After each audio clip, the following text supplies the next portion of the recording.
kayo nag-iisa sa dilim. May liwanag na darating. Kumusta kaibigan?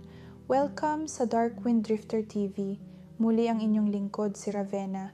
Minsan, hindi mo na kayang ipaliwanag ang nararamdaman mo.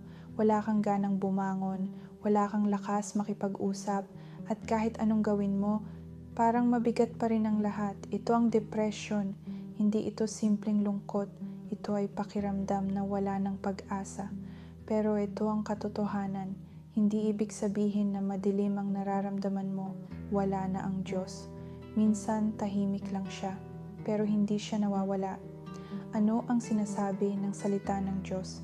Lumapit ka kay Kristo Jesus. Kahit hindi mo ramdam, hindi mo kailangang maging okay muna. Hindi mo kailangang ayusin ang sarili mo bago lumapit. Lumapit ka kahit pagod ka.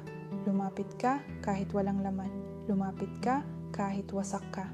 Ibigay mo sa Kanya ang bigat, hindi mo kailangang buhatin mag-isa.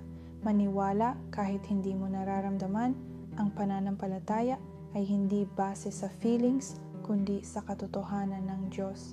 Ang sabi sa Biblia sa Aklat ng Mateo, chapter 11, verse 28, ang sabi ni Kristo Jesus, "Lumapit kayo sa akin, kayong lahat na napapagod at nabibigatan, at kayo'y bibigyan ko ng kapahingahan."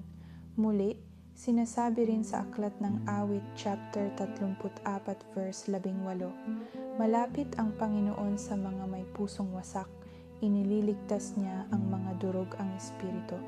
Sinabi rin naman sa Aklat ng 2 Korinto, chapter 4, verse 8 hanggang 9, "Sa lahat ng paraan kami pinahihirapan, ngunit hindi nagigipit.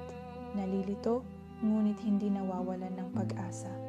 Bottom line, kung ikaw ay nasa ganitong kalagayan, huwag kang maniwala na tapos na ang lahat. Hindi ito ang katapusan mo. May Diyos na lumalapit sa mga wasak, hindi para husgahan, kundi para buhatin. Kahit hindi mo ramdam, hawak ka pa rin niya. Hanggang sa muli. Salamat kaibigan.